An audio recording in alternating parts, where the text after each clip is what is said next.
వాక్యాన్ని దేవుడు దీవించి ఆశీర్వదించుగాక. Praise the lord. దేవుని వాక్యంలోనికి మనం వెళ్ళే ముందు, దేవుని వాక్యం వెళ్ళే ముందు మన చర్చి గ్రూపులో ప్రత్యేకంగా ఒక పోస్ట్ పెట్టాను. మన చర్చి గ్రూపులో ప్రత్యేకంగా ఒక పోస్ట్ పెట్టాను. ఏ పోస్ట్ పెట్టాను? చూస్తున్నారా? గ్రూప్ చూస్తున్నారా? మన చర్చి గ్రూప్ ఉందా? గ్రూప్ చూస్తున్నారా? చూడటం లేదు కదా? ఎవరా చూస్తున్నారా? ఒక టైటిల్ పెట్టాను. ఏం టైటిల్ పెట్టాను? చెప్పండి ఒక గట్టిగా. ఇంగ్లీష్లో పెట్టాను, తెలుగులో పెట్టాను, తమిళ్లో పెట్టాను. ఒకవేళ తమిళ్లో పెడితే, అయ్యా మీరు తమిళ్లో పెట్టారు నాకు అర్థం కాలేదు, లేదంటే హిందీలో పెట్టారు, మలయాళంలో పెట్టారు, కన్నడలో పెట్టారు నాకు అర్థం కాలేదయ్యా, లేదంటే హీబ్రూ భాషలో పెట్టారు, గ్రీకు భాషలో పెట్టారు నాకు అర్థం కాలా అని మీరు చెప్పచ్చు. 2 లాంగ్వేజ్లో పెట్టాను. ఏ లాంగ్వేజ్ పెట్టాను? ఒకటి తెలుగు, ఇంకొకటి ఇంగ్లీష్ లాంగ్వేజ్లో పెట్టాను. ఏం పెట్టాను? నా పేరు పెట్టానా? మీ పేరు పెట్టానా? ఎవరి పేరు పెట్టాను? నెహెమియా అనేటువంటి పేరుని పెట్టాను. ఈరోజు మనము నెహెమియా గురించినటువంటి లోతైన కార్యాలు ఇక్కడ చెప్పేటువంటి ఈరోజు వాక్యము మీరు దాదాపు 1000 ఖర్చు పెట్టి బైబిల్ కాలేజీలలో నేర్చుకునేటువంటి పాఠము మనం చూద్దామండి. Praise the Lord. Hallelujah. Glory. దేవుని నామానికి మహిమ కలుగును గాక. నెహెమియా గురించి మనం ఏం చేయబోతున్నాము? ధ్యానించుకోబోతూ ఉన్నాం. ఒకవేళ మీ దగ్గర ధ్యానం ఉంటే, ఒకవేళ మీ దగ్గర ఒక చిన్న తెల్లటి కాగితం, ఏది రాయకుండా ఒక తెల్లటి కాగితంగా ఉంటే ఆ కాగితం మీద రాసుకోండి. ఇవి ఎందుకంటే ఇవి చాలా ప్రయోజనమైనవి. ఇవి మీరు అక్కడ ఇక్కడ పుస్తకాలు తిరిగేయకుండా, అటు ఇటు తిప్పకుండా మీరు చెప్పేది మీరు రాసుకుంటే, ఒకవేళ మీరు ఎక్కడైనా మీ గ్రామాలలో కానీ, ఒకవేళ మీ ఇంటి పక్కన ఎవరైనా వచ్చి అమ్మా మా పాస్టర్ గారు రాలేదు, మీరు వచ్చి కొద్దిసేపు చెప్పండి అని చెప్పినప్పుడు ఈ మాటలు చెబితేనే మిమ్మల్ని తీసుకొని పోయి ఎక్కడో కూర్చొని పెడతారు. ఎందుకంటే అంత బాగా చెబుతున్నారని చెప్పని మీకు చాలా ప్రయోజనకరంగా ఉన్నది. చూద్దామండి, నెహెమియా గురించి మనం ఏం చేయబోతున్నామో మనము ధ్యానించుకోబోతున్నాం. చూద్దామండి. నెహెమియా అనేటువంటి పేరు, ఆ నెహెమియా అనేటువంటి పేరుకు అర్థము దేవుడు ఓదార్పు నిచ్చువాడు అని మనం చూస్తూ ఉన్నాం. దేవుడు అనే మాట కరెక్ట్ గా లేదు, కానీ యెహోవా ఓదార్చును అనే మాట 1వ అధ్యాయము 1వ వచనాన్ని మనం చూద్దాం. నెహెమియా గ్రంథము 1వ అధ్యాయము 1వ వచనం. ఏం పేరండి? అహల్యా కుమారుడైనటువంటి నెహెమియా. తన యొక్క తండ్రి గారి పేరు అహల్యాగా మనము చూస్తూ ఉన్నాము. నెహెమియాల నుండి ఒక 3 కార్యాలు ఈ రోజు మనము నేర్చుకోబోతూ ఉన్నాం. ప్రియమైన వారలారా, నీవు నేను కూడా నెహెమియా లాంటి వారిగా మనం ఉండాలి. నీవు నేను నెహెమియా లాగా మనం ఉండాలి. నెహెమియా లాగా మనం లేని వారిగా ఉండకూడదు. నెహెమియాలో ఉన్నటువంటి లక్షణాలు, నెహెమియాలో ఉన్నటువంటి అనేక మంచి గుణాలు ఈ రోజు నీవు నేను కలిగిన వారిగా మనం ఉండాలి. చూద్దామండి, నెహెమియాలో ఉంటున్నటువంటి మొదటి లక్షణం ఏంటంటే, చూద్దామండి 1వ అధ్యాయము 10వ వచనాన్ని మనం చూద్దాం. నెహెమియా గ్రంథము 1వ అధ్యాయము 10వ వచనము. నీవు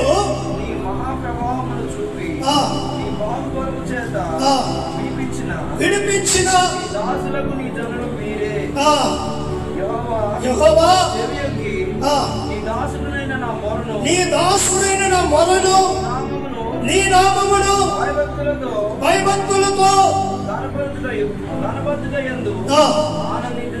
ఆనందించుచు నీ దాసుని యొక్క మొరను ఆలకించి ఈ దినమందు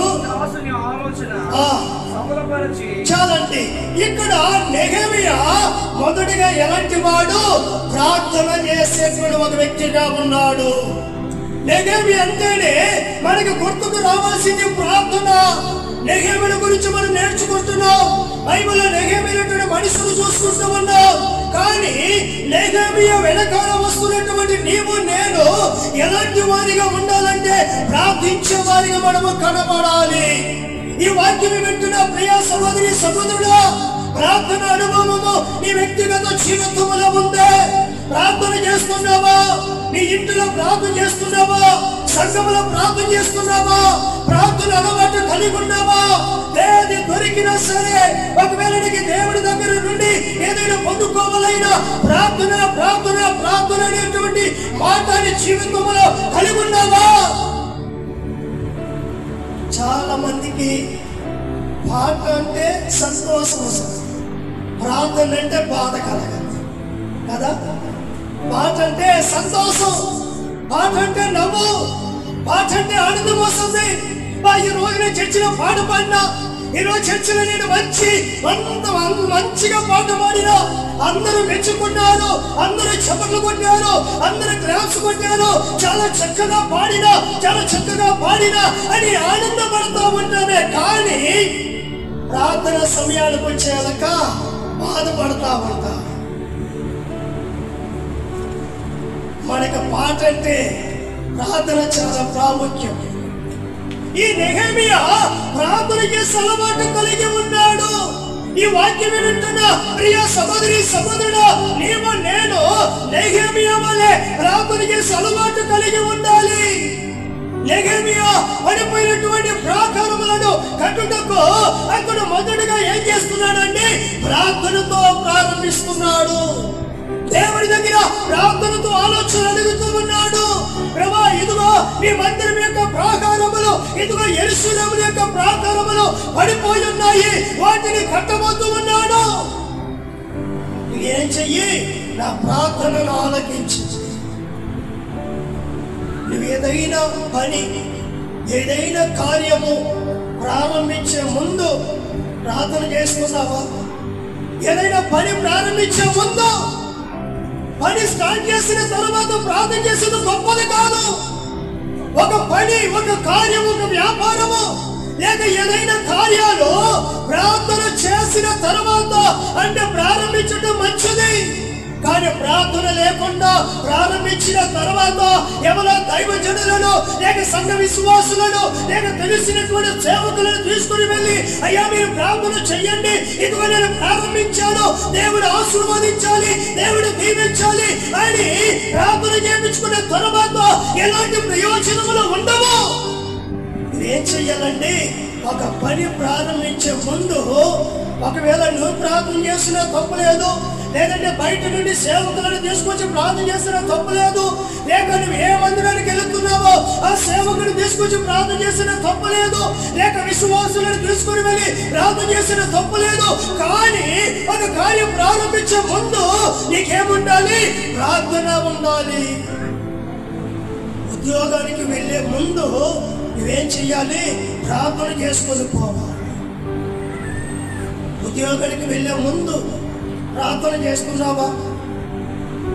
ఉద్యోగానికి వెళ్ళే ముందు, ఆఫీస్కి వెళ్ళే ముందు, బడికి వెళ్ళే ముందు, కాలేజీకి వెళ్ళే ముందు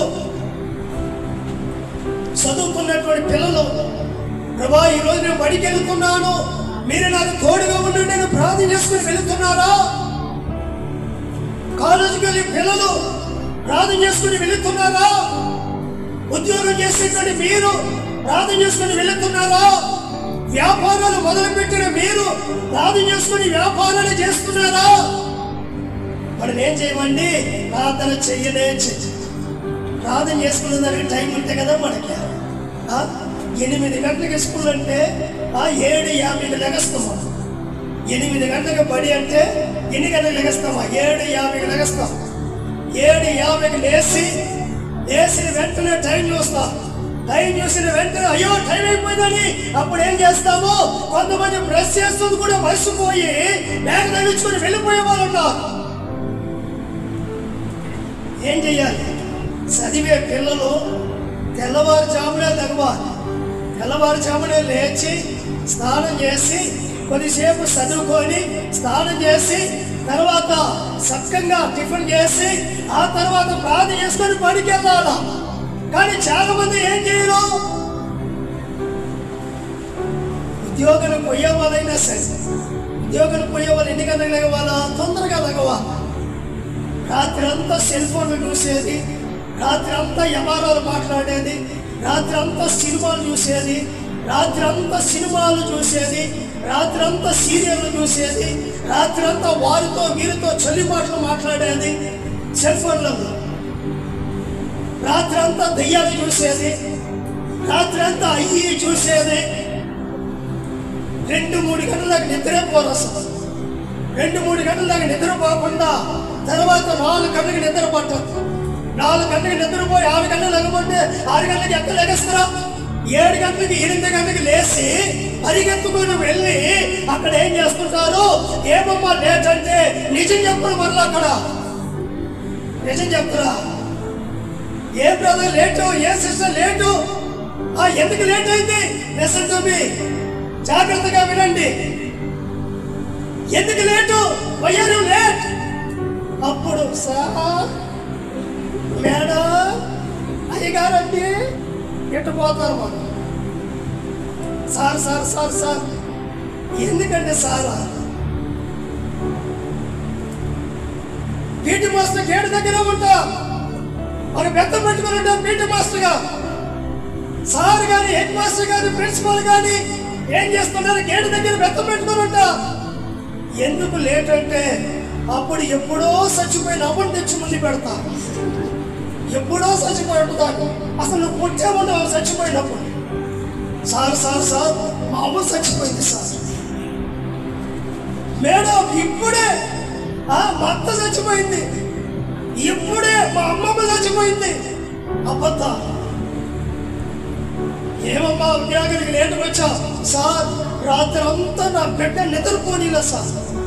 వాడు ఒకే ఏడుస్తున్నాడు, ఒకే జ్వరం సార్. వాడికే టాబ్లెట్లు పోయినా ఏం పోయినా బాగా సీరియల్ చూసి నోరు తెరుచుకొని బాగా సీరియల్ చూసి ఈగ నోట్లోకి పోయేది కూడా తెలియకుండా బాగా నోరు పెట్టుకొని చూసి తెరిచి చూసి తర్వాత పోయే సార్ మా అబ్బాయికి రాత్రి అంతా తలనొప్పి సార్, ఏడుస్తామనుండు.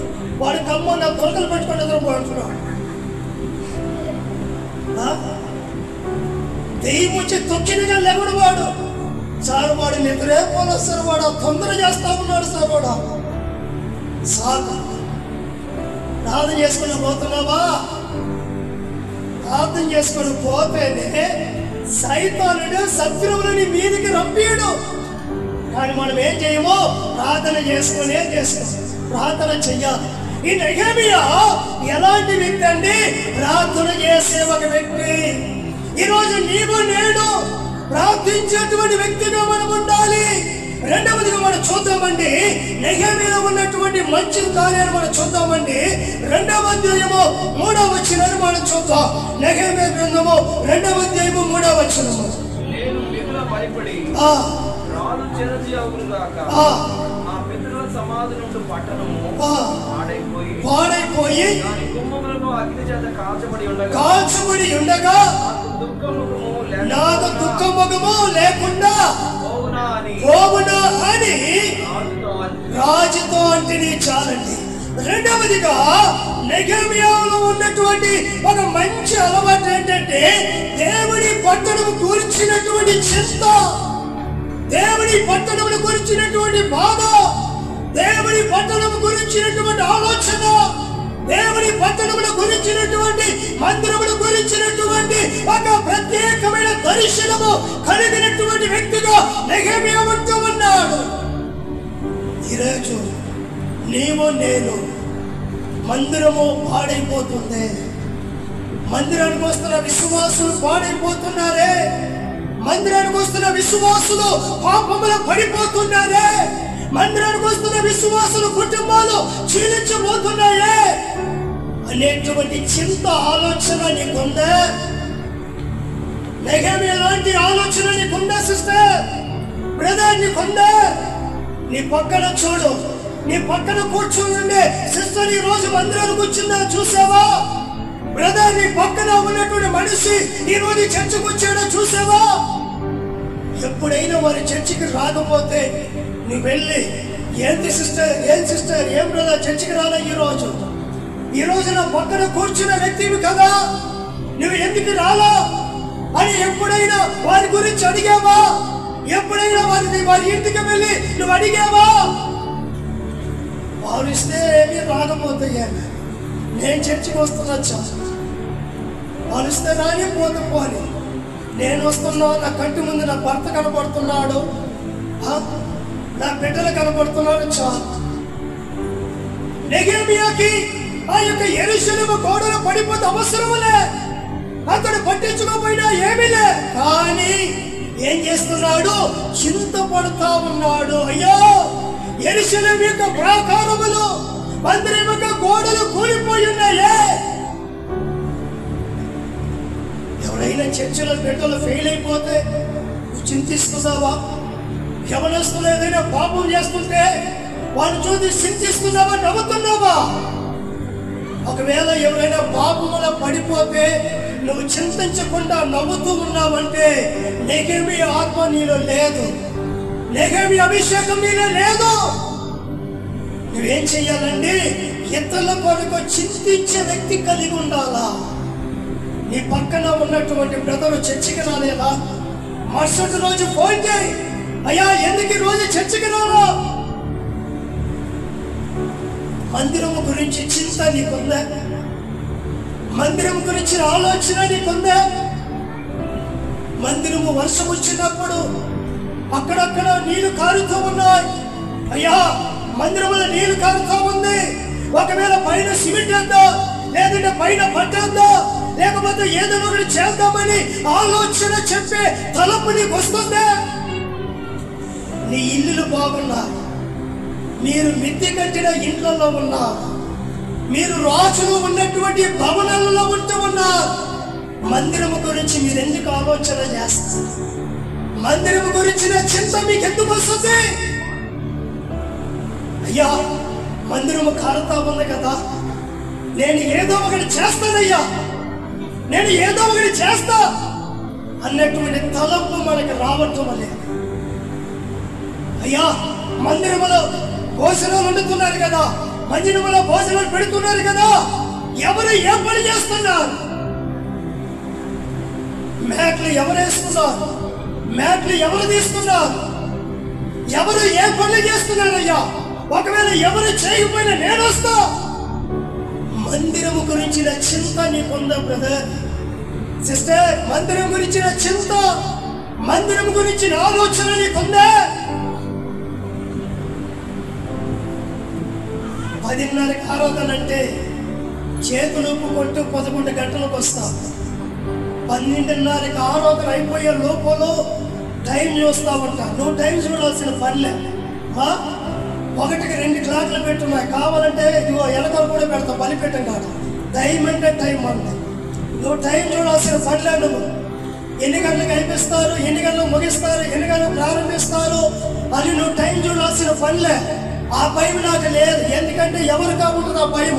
అందుకనే వాళ్ళు ఏం చేస్తారు, మీ కంటికి కనపడకుండా వెనకాల తగిలిస్తారు క్లాక్ని. మన చర్చిలో చూడు, ఎడవైపు ఉంది, కుడివైపు ఉంది. టయానికి ముగించబడుతుంది, టయానికి ప్రారంభించబడుతుంది. నువ్వేం టైం చూడాల్సిన పనిలే. ఆలోచన నీకుందా? చింత నీకుందా? 12:30కి అయిపోయే లోపల ఏదో పీటి ఉష పరిగెత్తే దానికంటే దారుణంగా పరిగెత్తుకొని ఇంటికి వెళ్ళిపోతున్నా. ఒలింపిక్లనే ఈ గేమ్స్ పెడతా, ఎవరు ముందు వస్తారో అని పరిగెత్తుకొని రావాలని ఏం చేస్తారండి, పరిగెత్తుకొని వెళ్తా. ఈరోజు నీవు నేను అలాగనే ఉన్నా. ఎప్పుడు నా చర్చ వదిలి పెడతారు, ఎప్పుడు నా ప్రాణమా యెహోవాను సన్నిధించని చెబుతారు. పరిగెత్తుకుని వెళదా. బిడ్డలకి సిగ్నల్ ఇస్తా, భర్తకి సిగ్నల్ ఇస్తా, భార్యకి సిగ్నల్ ఇస్తా.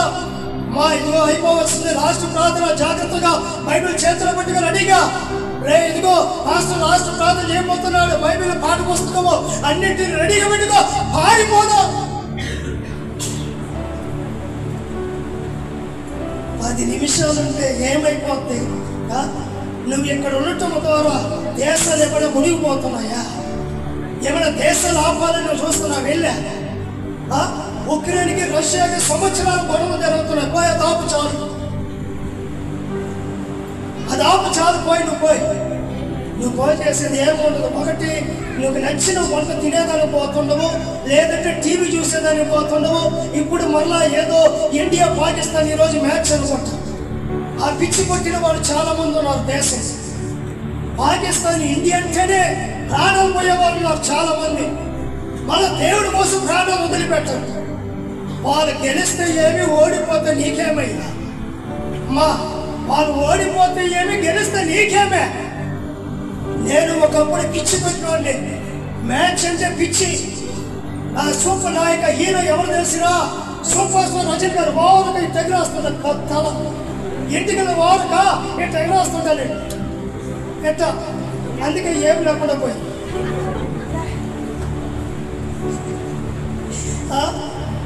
సినిమాలు భయంకరంగా డ్రెస్ వేసేవాడిని. రజనీ ఏ డ్రెస్ వేస్తే ఆ డ్రెస్ నేను వేయాలి.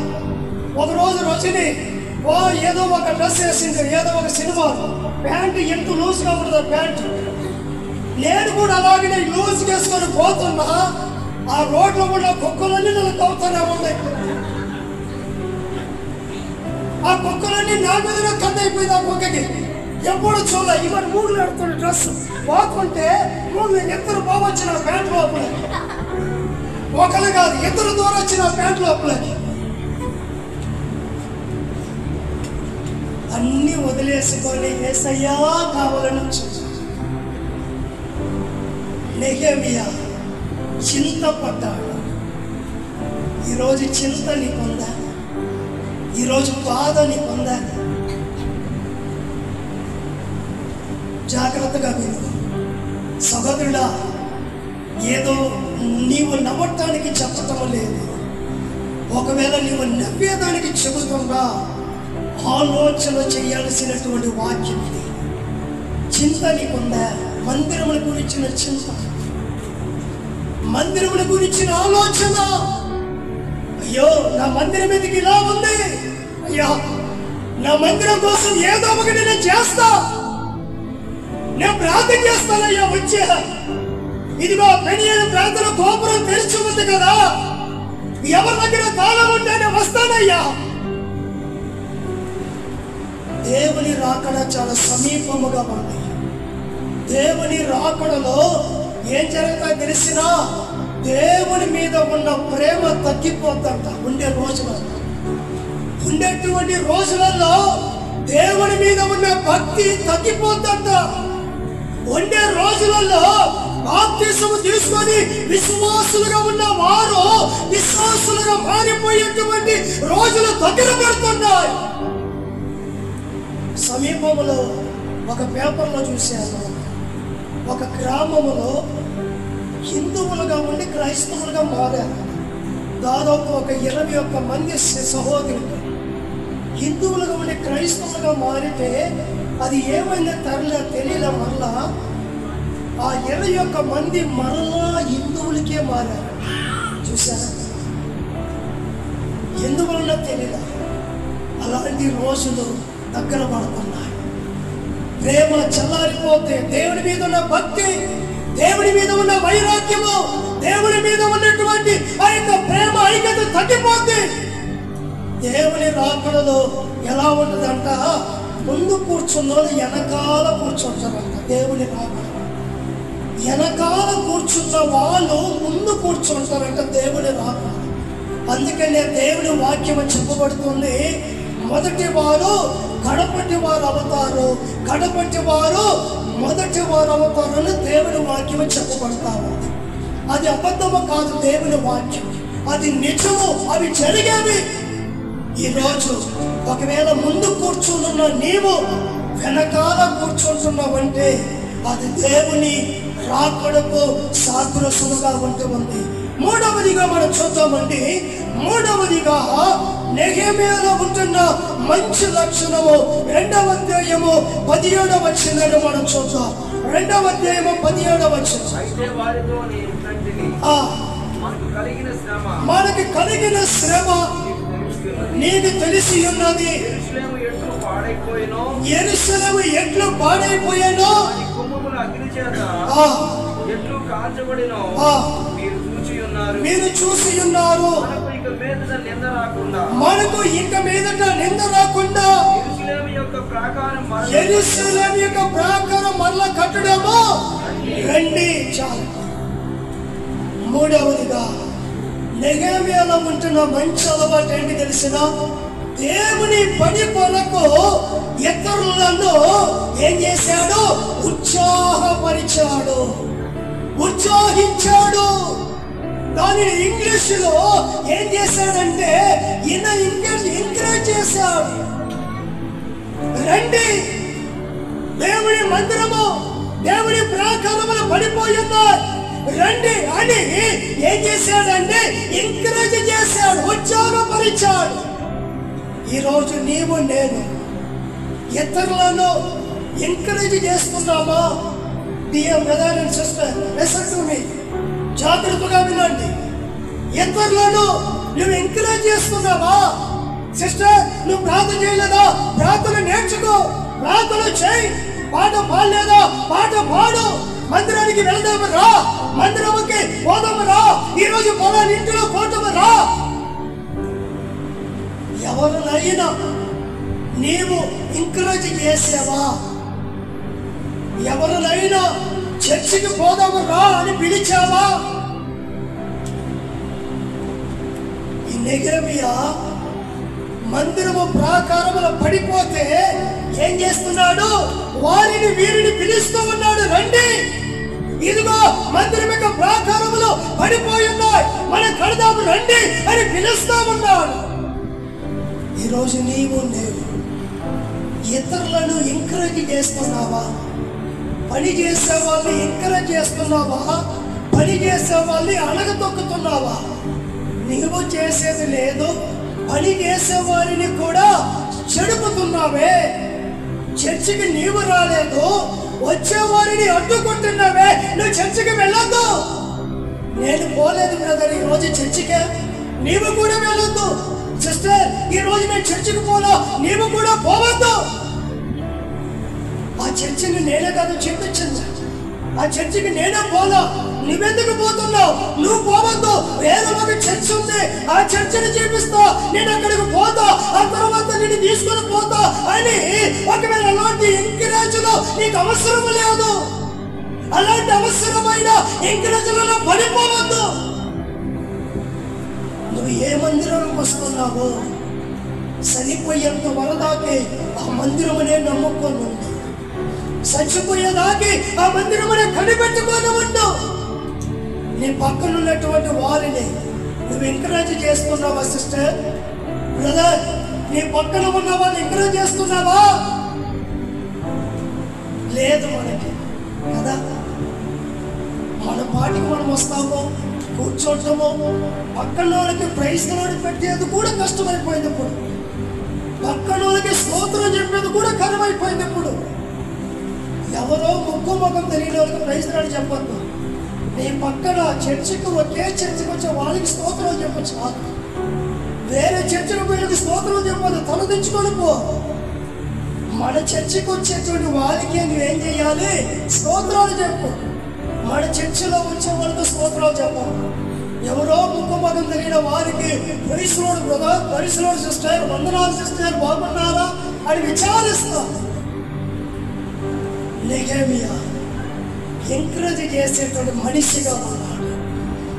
ఈరోజు నీవు నేను ఎంకరేజ్ చేసే మనిషిగా ఉన్నామా, లేక వారిని అణగదొక్కే మనిషిగా మనం ఉన్నామా? ఎంకరేజ్ చేస్తున్నామా? చదువులోని పిల్లలకి చదువు ఎంకరేజ్ చేస్తున్నావా? నువ్వు బాగా చదువుతావని. పడిపోయిన భర్తని ఎంకరేజ్ చేస్తున్నావా? అయ్యా నువ్వు తాగవు, నువ్వు తాగద్దు, ఎంకరేజ్ చేస్తున్నావా? అందరమే కళ్ళు మూసు ప్రార్థన చేస్తున్నారు, అందరమే కళ్ళు మూసు ప్రార్థన చేస్తున్నారు. Glory to Jesus.